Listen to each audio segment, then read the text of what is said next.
Hello నమస్తే. Welcome to పాడ్కాస్ట్లో ప్రస్తుతం మనతో పాటు ఉన్నారు లిబరేషన్ కాంగ్రెస్ పార్టీ అధ్యక్షుడు విజయ్ కుమార్ గారు. విజయ్ కుమార్ గారితో మాట్లాడదాం జాతీయ అంశాలతో పాటు ఆంధ్రప్రదేశ్ రాష్ట్ర రాజకీయాలు కూడా. సార్ నమస్తే. నమస్తే. సార్, ఆంధ్రప్రదేశ్లో ఇప్పుడు ప్రజెంట్ మీకు కనపడుతున్న కీలకమైన అంశాలు ఏంటి? రైతులకు సంబంధించిన అంశం బాగా బర్నింగ్గా కనపడుతోంది. సో దాన్ని ప్రభుత్వం అడ్రస్ చేస్తున్న విధానం ఎలా ఉంది? ఫార్మర్స్కి సంబంధించి ప్రస్తుతం ఎదుర్కొంటున్న సమస్యలు ఏం కనపడుతున్నాయి మీకు? చాలా డిస్ట్రెస్లో ఉన్నారు ఫార్మర్స్ అయితే ఈరోజు. ఎందుకంత డిస్ట్రెస్? ఎందువల్ల అంటే అసలు గిట్టుబాటు ధర అన్నది చాలా అంటే సుదూరంలో ఉన్నటువంటి పరిస్థితి కనిపిస్తుంది. మనకి స్పెసిఫిక్గా మాట్లాడాలంటే మామిడి రైతులు ఉన్నారు, అరటి రైతులు ఉన్నారు, పొగాకు రైతులు ఉన్నారు. పొగాకు నాకు చాలా ఫీడ్బ్యాక్ వస్తుంది. Because I was in Prakasam, Nellore డిస్ట్రిక్ట్స్లో వర్క్ చేస్తున్నాను కాబట్టి we never seen such distress అని చెప్తున్నారు. లాస్ట్ ఇయరే చాలా ప్రాబ్లం ఫేస్ చేశారు. అది సమూహ కోపప్ అయింది. బట్ ఈసారి మాత్రం అసలు బయటపడే పరిస్థితి లేదు. అటు కనిగిరి కానీ, కందుకూరు కానీ, అటు ఉదయగిరి, ఆ ప్రాంతాలన్నీ ఇంచుమించు టంగుటూరు ఇటువైపు కూడా. సో అది భయంకరమైనటువంటి ప్రభుత్వం మమ్మల్ని చాలా దారుణంగా వదిలేసింది, ఏమాత్రం పట్టించుకోవడం లేదు, చేయి విడిచింది అనేది ఒక భావన.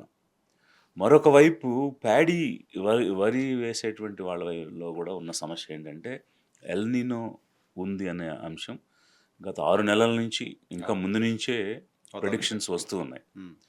అలాంటి సమయంలో కనీసం ఒక క్రాప్ ప్యాటర్న్ ప్లానింగ్ అనేది గవర్నమెంట్ చేయకుండా ఇప్పుడు నార్మల్ వేసిన తర్వాత మీరు వ్యవసాయం వరి సాగుకు వెళ్ళొద్దు, మేము నీళ్ళు ఇవ్వలేమంటే అది ఏ రకంగా ఒక బాధ్యత కలిగిన చర్య అవుతుంది ప్రభుత్వానికి? ఇప్పుడు అగ్రికల్చర్ బేస్డ్ స్టేట్ ఇది. Our economy primarily is on agriculture. మిగిలినటువంటి అంటే రాష్ట్రం విడిపోయిన తర్వాత more focus on agri and allied sector. That is the strength of Andhra Pradesh. Nearly more than 30% GSDP contribution still from primary sector only, which is suppose to be reduced. అది over a period service sector పుంజుకుని పైకి వెళ్ళాలి, industrial sector పుంజుకుని పైకి వెళ్ళాలి, manufacturing అవి పెరగడం లేదు. Still we are depending on primary sector only.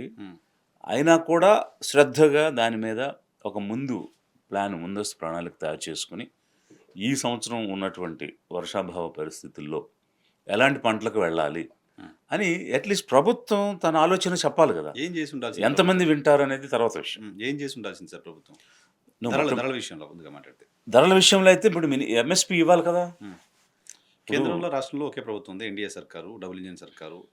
Still government ఎందుకు అది చేయలేకపోతుంది? అంటే లెక్కలేనితనం, అశ్రద్ధ. వాళ్ళని వదిలేశారు అంతే.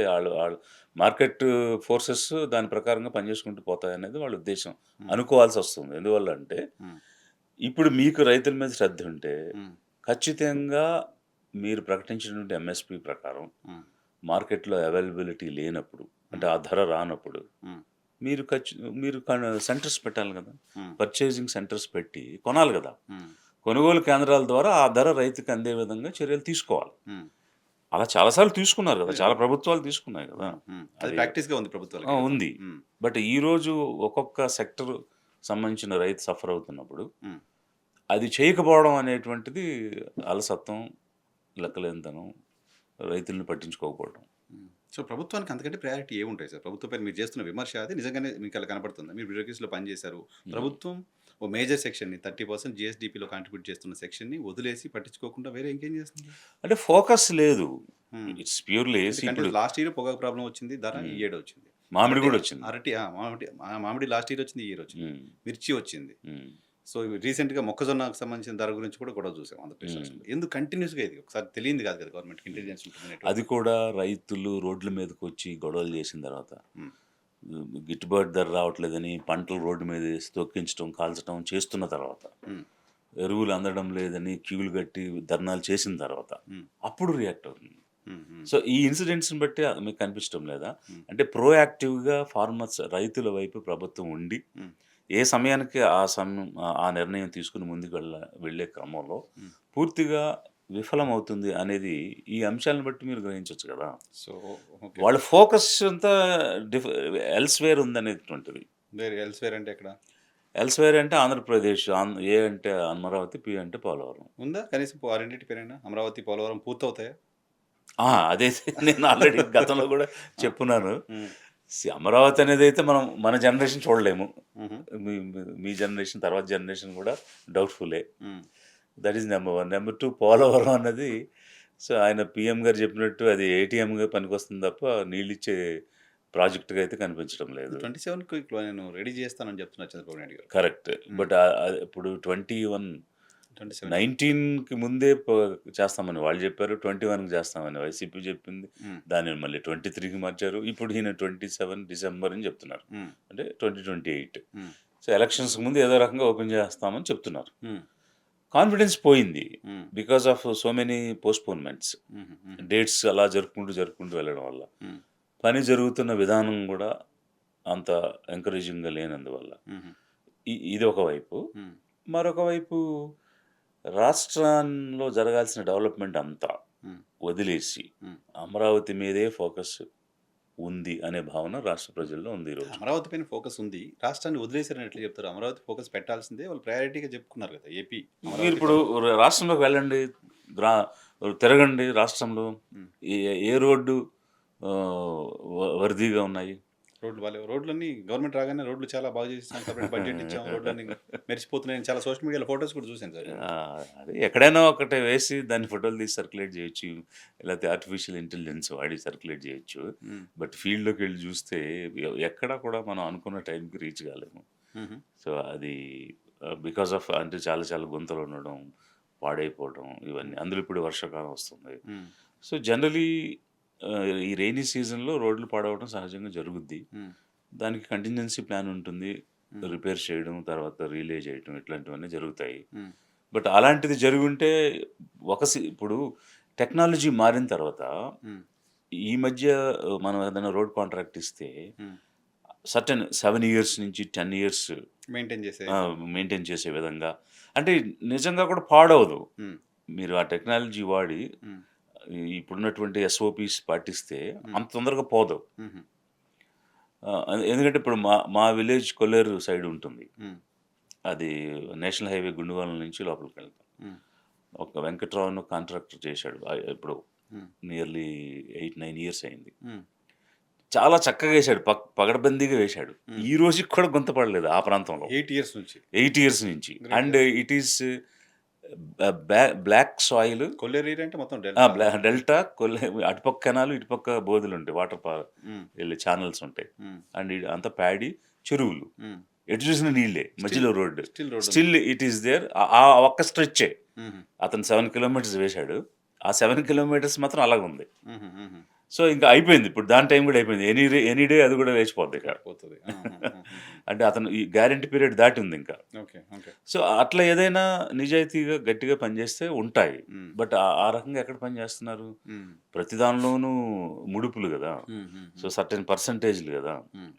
ఎవరు ఎంత పర్సెంటేజ్ తీసుకున్నారనేది మన దగ్గర ప్రూఫ్ లేదు గానీ, హ్మ్. హ్మ్. హ్మ్. బట్ జనం అయితే బయట క్లియర్‌గా క్వాలిటీ చెప్తున్నారు. వర్క్ కనిపించట్లేదు. కనిపించడం లేదు చెప్తుంది. ఇప్పుడు మీరు చెప్తుంది నాకు 2 ఒకటి అమరావతి ఈ జనరేషన్ మనం చూడలేమని చెప్తున్నారు. హ్మ్. చాలా డబ్బులు అమరావతిలో ఖర్చు పెడుతోంది ప్రభుత్వం. హ్మ్. కేటాయించారు.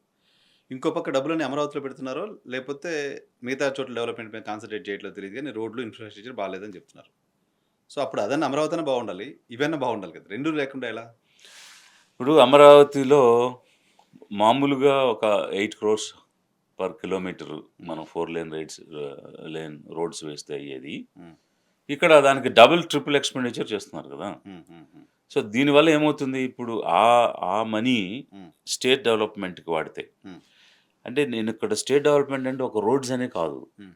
ద మనకి ఏ విధంగా సంపద వస్తది అన్నదానికి వెల్త్ క్రియేషన్ జరగాలంటే హ్మ్. లైవ్లీహుడ్స్ పెరగాలి. హ్మ్. ప్రొడక్టివిటీ పెరగాలి. హ్మ్. మనది అగ్రికల్చర్ బేస్డ్ బేస్డ్. స్టేట్ కాబట్టి హ్మ్.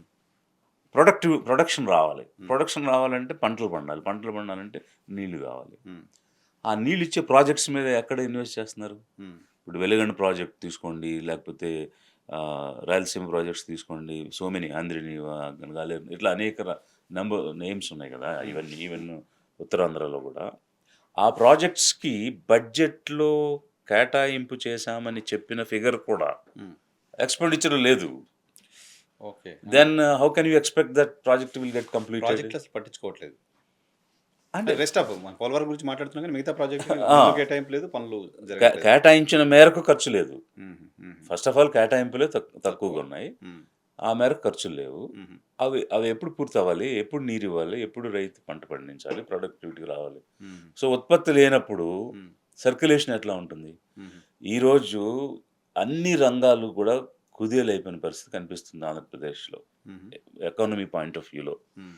ఎవరితో మాట్లాడినా ఇప్పుడు బిజినెస్ కమ్యూనిటీ ఉందనుకో, సేల్స్ ఏమి లేవు సార్, ఏం జరగడం లేదు, చాలా ఇబ్బంది పడుతున్నాం. వచ్చేవాడు లేడు, కొనేవాడు లేడు. హ్మ్. రియల్ ఎస్టేట్ తీసుకుంటే, హ్మ్. ఈ సెకండ్ ఫేజ్ పూలింగ్ అన్న తర్వాత హ్మ్. 30,000 దాకా వెళ్ళిన గజం ఈరోజు 10,000కి కొనేవాడు లేడు. అవునా? ఆ! మొన్న మొన్న ఏదో ఒక అతను 25,000 అంటే 18,000కి ఇస్తారా అని అడిగారట. హ్మ్. అమరావతి ప్రాంతంలో. అమరావతి ప్రాంతంలో. హ్మ్. సో, ఆ విధంగా అంటే సెకండ్ ఫేజ్ పూలింగ్ అనదర్ 50,000 అనేటప్పటికి ఉన్నది కూడా పోయిందిప్పుడు. హుహుహు. సో, దానివల్ల కాస్తో కోస్తో రేటు పలకాల్సిన చోట అక్కడ కూడా రేటు లేదు. ట్రాన్సాక్షన్స్ ఆగిపోయినాయి కొద్దిగా. ఆగిపోయినాయి. హ్మ్. ఆ విధంగా స్టేట్ ఇన్‌కమ్ కూడా తగ్గుతుంది. హ్మ్. సో, ఏ రంగం తీసుకున్నా కూడా ఎంకరేజింగ్‌గా గాని, హ్మ్. డెవలపింగ్‌గా గాని కనిపించడం లేదు ఎకానమీ. హుహు. సో, మీరు మాట్లాడుతున్నారు. కానీ ప్రభుత్వం చెప్తోంది 20,00,000 కోట్ల రూపాయలకు పైగా పెట్టుబడులు ఆంధ్రప్రదేశ్ రాష్ట్రానికి తీసుకొచ్చాం. 5,00,000 పైగా ఉద్యోగాలు ఇప్పటికే కల్పించాం. ఇంకో 4 ఏళ్లలో 20,00,000 ఉద్యోగాలు కల్పించబోతున్నాం అని చెప్తోంది. సో, పెట్టుబడులు రావడం, ఉద్యోగాల కల్పన అనేది స్టేట్ డెవలప్‌మెంట్‌కి ఒక ఇండికేషన్‌గా చూడలేమా?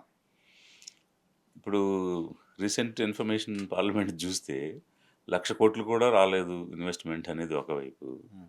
20,000 ఉద్యోగాలు కూడా రాలేదనేది మరొక వైపు చెప్తున్నారు. హ్మ్. ఎంప్లాయ్‌మెంట్ క్రియేషన్ లేదు. హ్మ్. ఇన్వెస్ట్‌మెంట్స్ లేవు. హ్మ్. మరి ఎలా ఎకానమీ డెవలప్ అవుతది? కేంద్ర ప్రభుత్వం చెప్పింది ఓకే. పార్లమెంట్‌లో చెప్పింది ఎవరో వైసీపీ సభ్యుడు అడిగితే ఓకే. హ్మ్. బట్ కేంద్ర ప్రభుత్వమే మొత్తం దేశానికి వస్తున్న ఇన్వెస్ట్‌మెంట్‌లో మెజారిటీ భాగం ఆంధ్రప్రదేశ్‌కి వస్తున్నాయని కూడా చెప్పింది కదా! హ్మ్. దాన్ని ఎట్లా చూడాలి మరి? ఎటుపోతున్నాయి ఈ ఇన్వెస్ట్‌మెంట్స్ అన్నీ? అంటే మెజారిటీ భాగం రావడం వేరు. 20,00,000 రావడం వేరు. హ్మ్. వచ్చిన దానిలో మెజారిటీ వచ్చినియి అనొచ్చేమో. హ్మ్. బట్ 20,000,00,000 20,00,000 ఎక్కడొచ్చినియి? హ్మ్. ఒకటైతే క్లియర్‌గా ఉంది. వీళ్ళు ఫిగర్స్ చెప్పడం, బాకా ఊదడం, దాన్ని లేనిది ఉన్నట్టు, ఉన్నది లేనట్టు చిత్రీకరించడం అనేది ఆయనకి వెన్నతో పెట్టిన విద్య. హ్మ్. ఇప్పుడున్న ముఖ్యమంత్రి గారికి. హ్మ్. అందువల్ల అలా ప్రచారం అయితే చేస్తారు. హ్మ్. వాస్తవంలోకి రావు. హ్మ్. ఎందుకు రావంటే గతంలో జరిగిన ప్రచారాలు ఏది చూసినా గూడా హ్మ్. సింగపూర్ ఎళ్లి అలాంటి అక్వేరియం విశాఖపట్నంలో కడుతున్నానని జెప్పి 15 సంవత్సరాలయింది. హ్మ్. ఎక్కడ కట్టారు? హ్మ్. చైనా వెళ్ళి నేను చైనా లాంటిది ఆంధ్రాలో చేస్తానని చెప్పాడు. ఎక్కడ చేశాడు? హ్మ్. అమెరికా వెళ్ళి లాస్ వేగాస్ తర్వాత ఆహ్, ఈ గ్రాండ్ క్యానియన్ ఇట్లాంటియన్నీ చూసొచ్చి హ్మ్. మన ఇండియాలో ఏపీలో డెవలప్ చేస్తామని చెప్పి హ్మ్. ఇంతవరకు చేయలేదు గదా! సో, హ్మ్. ఈయన మాటలన్నీ ఇలాగే ఉంటాయి ప్రచారం. హ్మ్. వాస్తవానికైతే నిరుద్యోగ యువత భయంకరమైనటువంటి ఏం ఏం చెప్పాలది ఒక అన్రెస్ట్ అసంతృప్తి. అన్‌రెస్ట్‌లో ఉన్నారు. హ్మ్. జాబ్స్ లేవు. ఎంప్లాయ్‌మెంట్ ఆపర్చునిటీస్ లేవు. స్టేటు రాష్ట్రంలో చాలా ఉద్యోగాలు ఖాళీ ఉన్నాయండి. ప్రభుత్వంలో గవర్నమెంట్ ఉద్యోగాలు ఖాళీ ఉన్నాయండి. హుహు.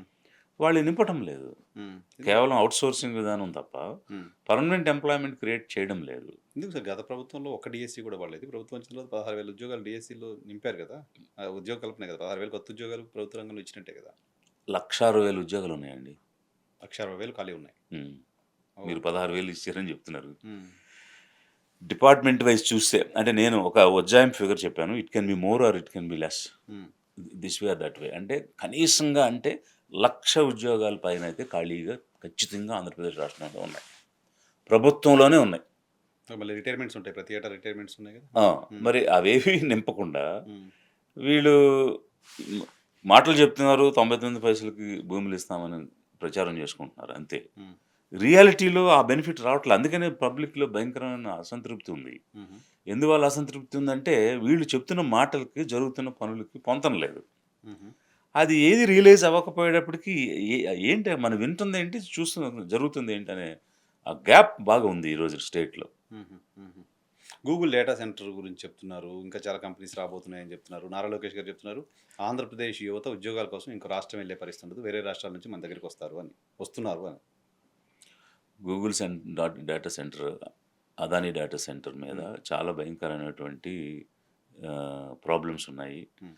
దాని వెనుక దాగి ఉన్నటువంటి అనేక రకాలైనటువంటి అంశాలున్నాయి. హ్మ్. విశాఖపట్నంలోనే అది మాకు వద్దు అని ఉద్యమం మొదలైంది. అది ఉధృతం గూడా అవుతుంది. ఎందువల్లంటే వాతావరణం దెబ్బతింటది. మంచినీరు దొరకకుండా పోయే పరిస్థితి ఉంటుంది. టెంపరేచర్ విశాఖపట్నంలో పెరిగేటువంటి పరిస్థితి ఉంటుంది. ఈ డేటా సెంటర్స్ అనేవి వేరే దేశాలు వద్దు, మా దగ్గర పెట్టొద్దు అని వ్యతిరేకిస్తే వీళ్ళు ఆహ్వానించి తెచ్చుకున్నారు. హ్మ్. అది కూడా వీళ్ళు వెంటబడుతుంటే ఇండియాకి ప్రపోజల్ వస్తే వీళ్ళిద్దరూ ఏదో వెంటబడుతున్నారని ఇటు తోసేద్దామని ఆళ్ళు ఢిల్లీ నుంచి ఇటు తోసేశారు. హ్మ్. మిగిలిన రాష్ట్రాలకు వెళ్తే అక్కడ నష్టం అని చెప్పి వీళ్ళేదో అడుగుతున్నారు కదా అని ఇక్కడ తోసేశారు. హ్మ్. దాంతో పాటు వెనకాల అదానీ ఉన్నాడు కాబట్టి. మీరేమో అది నష్టం ఆంధ్రప్రదేశ్‌కి అంటున్నారు. అది మేము తెచ్చామంటే మేము తెచ్చాం. భయంకరమైన నష్టం వైసీపీ, టీడీపీ క్రెడిట్ వార్ చేసుకునేది దాని మీద. భయంకరమైన నష్టం మీరు చూడండి రాబోయే రోజుల్లో హ్మ్. It will become reality. హ్మ్. ఎంప్లాయ్‌మెంట్ జనరేషన్ అనేది మినిస్క్యూల్. హ్మ్. వెరీ వెరీ హండ్రెడ్స్‌లో ఉంటుంది. ఉంటుంది. హ్మ్. 22,00,000 అనుకుంటున్నాను హ్మ్. వీళ్ళు సబ్సిడీ ప్రకటించింది. హుహు. కాదు. 22 లక్షలు. మొత్తం ప్రాజెక్టే 1,50,000 కదా సార్? లేదండి. హ్మ్. మీరు లక్ష చెక్ కోట్లా? చేయండి. హ్మ్. హ్మ్. సో 22,000 సబ్సిడీ హ్మ్. ఒక కంపెనీకి ఇవ్వాల్సిన అవసరం ఏంటండి? హ్మ్. 22,000 more than that I think. హ్మ్. ఎంతమందికి ఉపాధినిస్తాయి?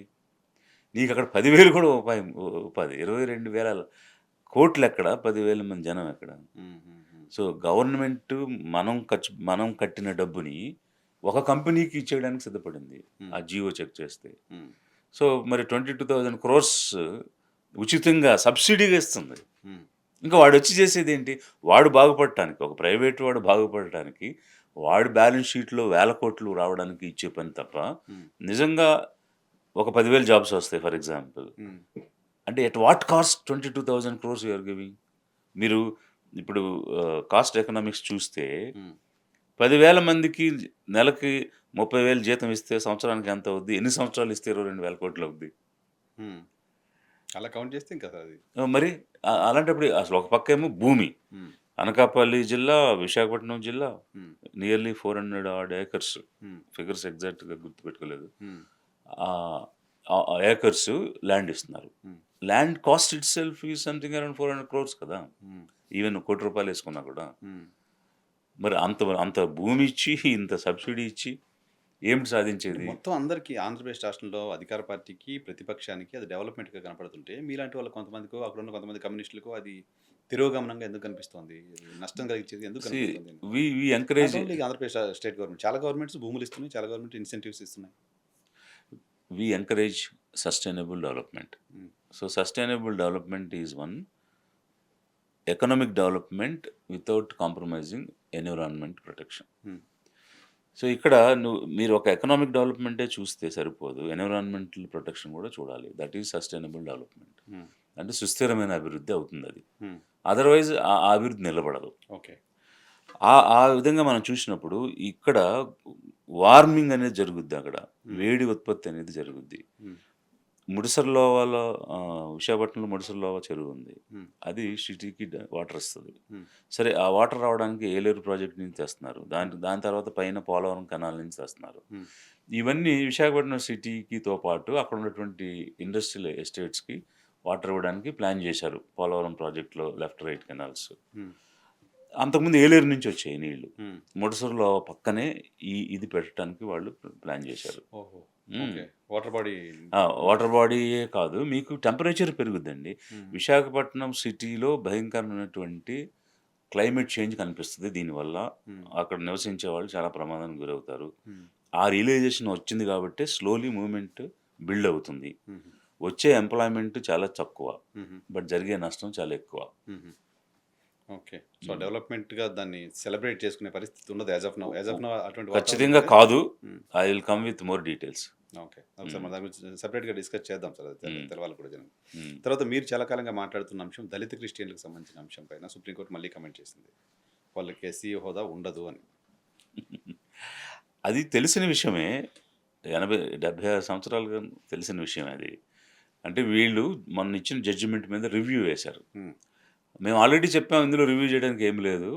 కాబట్టి వాళ్ళకి రాదు అని రివ్యూ తీసుకోవడానికి తిరస్కరించారు వాళ్ళు. ఉమ్, వాస్తవంగా జరగాల్సింది అది కాదు. Um, there is already a petition in Supreme Court 5-member judge 5 members దగ్గర ఉంది, బెంచ్ దగ్గర ఉంది. ఉమ్, ఆ బెంచ్లో కాన్స్టిట్యూషనల్ క్వశ్చన్ వాళ్ళు డీల్ చేస్తున్నారు. ఉమ్, దాని మీద గవర్నమెంట్ ఆఫ్ ఇండియా ఒపీనియన్ అడిగితే మా దగ్గర లేటెస్ట్ డేటా లేదు అంటే, though there is clear data. ఉమ్, కాకా కాలేర్కర్ కమిషన్ ఇచ్చింది, అవును కదా. మండల్ కమిషన్ ఇచ్చింది, ఉమ్, సచార్ కమిషన్ ఇచ్చింది, రంగనాథ్ మిశ్రా కమిషన్ ఇచ్చింది. ఉమ్, ఇన్ని కమిషన్స్ స్పష్టంగా ఫీల్డ్లోకి వెళ్ళి రిప్రజెంటేషన్ తీసుకోవడమే, ఒపీనియన్స్ తీసుకోవడమే, ఫీల్డ్లో కూడా చెక్ చేసి ఇవన్నీ జరిగిన తర్వాత చాలా స్పష్టంగా వాళ్ళు చెప్పింది ఏంటంటే, schedule caste origin people irrespective of their religion, they are facing the same discrimination and it being treated on the same status.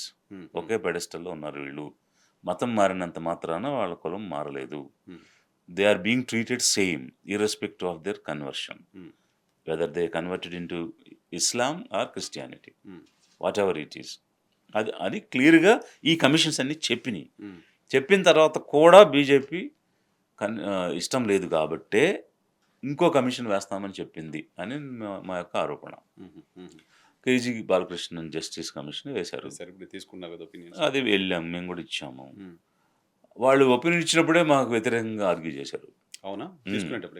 Commission itself has argued against to our plea. ఎందుకు ఇవ్వాలి, ఉండదు కదా అది ఇదని వాళ్ళు మాట్లాడారు. Of course నేను ఆ కమిషన్ ఒకటే డిమాండ్ చేసేవాళ్ళు, you come to Andhra Pradesh and Telangana. మీరు ఇక్కడ కూర్చొని మాట్లాడటం కాదు, మీరు రండి ఫీల్డ్లోకి, చూడండి, 2-3 గ్రామాలు తిరగండి, ఫస్ట్ హ్యాండ్ ఇన్ఫర్మేషన్ తీసుకోండి, తీసుకుని లేదని చెప్పండి. మీరు ఇక్కడ కూర్చొని మీరు వాదిస్తున్నారు మాతో అని చెప్పేసి నేను మాట్లాడడం జరిగింది. గ్రామాల్లోనే కాదు, ఈవెన్ బ్యూరోక్రసీలో మీలాంటి వాళ్ళ స్థాయిలో కూడా అటువంటిది చూసామనేది విన్నాం గతంలో కదా. ఆ స్థాయిలో కూడా ఉన్నప్పుడు సో ఇక్కడ there is a theology and reality అండి. Theology speaks about what you call మతము, మత విశ్వాసం, రిలీజియస్ రిచువల్స్, వాటి గురించి థియాలజీ చెప్తుంది. ఆ థియాలజీ ప్రకారం Christianity, Islam doesn't advocate casteism. Outside India there is no caste కదా. సో అందువల్ల నీకు గల్ఫ్కి వెళ్ళినా ఇస్లాంలో కాస్ట్ కనిపించదు, ఇంగ్లాండ్ వెళ్ళినా క్రిస్టియానిటీలో కాస్ట్ కనిపించదు. బట్ ఇండియాలో everybody is identified with caste. So at an సిచ్యువేషన్లో you cannot on the basis of religion classify anybody. And the constitution says it is purely the social segregation.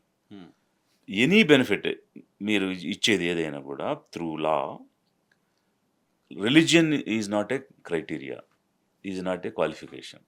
ఎక్కడ కూడా రిలీజియన్ బేస్డ్గా ఇది చేయమని రాజ్యాంగంలో చెప్పలేదు. Very very clear. So when the constitution doesn't speak about religion as a basis for any kind of opportunity, how can a president issue an order which speaks or which becomes a qualification of basing on the religion. అది. So నువ్వు ఈ మతంలో ఉంటేనే నీకు ఇది వస్తుంది, ఈ మతంలో లేకపోతే నీకు ఇది రాదు అని రాష్ట్రపతి ఎలా చెప్తారు రాజ్యాంగానికి విరుద్ధంగా? రాజ్యాంగం ఎక్కడా కూడా ఈ మత ప్రాతిపదికన మీరు ఏదైనా ఒక వెల్ఫేర్ స్టేట్ బిల్డ్ చేయడం కానీ, ఒక డెవలప్మెంట్ చేయడం కానీ, ఒక అఫర్మేటివ్ యాక్షన్ ఇవ్వడం కానీ, అఫర్మేటివ్ యాక్షన్స్ ఏంటంటే correct in the historical wrong doings, గతంలో చరిత్రలో జరిగిన తప్పుల్ని, అంటే అది అణచివేత కావచ్చు, అంటరానితనం కావచ్చు, లేకపోతే శూద్రుల్ని, మహిళల్ని గుళ్ళోకి రానివద్దు, చదువుకోవద్దు అని చెప్పడం కావచ్చు. ఇలాంటి హిస్టారికల్ రాంగ్స్ అన్ని కరెక్ట్ చేయడానికి అఫర్మేటివ్ యాక్షన్స్ అంటాం. అంటే we have open doors to everybody to the schools. విద్య అనేది అందరికి ఇచ్చాం, ఆడు శూద్రులైనా మహిళలైనా గుడిలోకి ఎంట్రీ అనేది అందరికి ఇచ్చాం, మహిళలైనా శూద్రులైనా రావచ్చు. ఇవన్నీ అఫర్మేటివ్ యాక్షన్స్. అలాంటివి నాట్ బేస్డ్ ఆన్ రిలీజియన్, మత ప్రాతిపదికన చేయమని ఎక్కడ చెప్పలేదు. అలా చెప్పని అంశంలో రాష్ట్రపతి ఎలా ఇస్తాడు? రాష్ట్రపతి ఆర్డర్ రాజ్యాంగానికి విరుద్ధం, it has to be strike down, అంతే. సో దానికోసం ఫైట్ జరుగుతుంది. ఇప్పుడు బాలకృష్ణ కమిషన్ రిపోర్ట్ కూడా ఫేవరబుల్గా వస్తుందని నమ్మకం లేదు, బట్ సుప్రీంకోర్టు ఫైనల్గా చెప్పాలి. వాస్తవంగా అయితే అసలు ఇదంతా అవసరం లేదు. స్ట్రెయిట్ అవే సుప్రీంకోర్టు రాష్ట్రపతి ఇచ్చిన ఆర్డర్ రాజ్యాంగానికి విరుద్ధంగా ఉంది. Hmm. The constitutional principles and వాల్యూస్కి ఇది వ్యతిరేకం కాబట్టి స్ట్రైక్ డౌన్ చేస్తున్నా అంటే అయిపోయింది. Okay. That is the easiest and simplest way of justice. Okay. You are fighting for that అయితే. Yeah thank you very much sir. ఇది విజయ్ కుమార్ గారితో స్పెషల్ పాడ్కాస్ట్ చూస్తూ ఉండండి.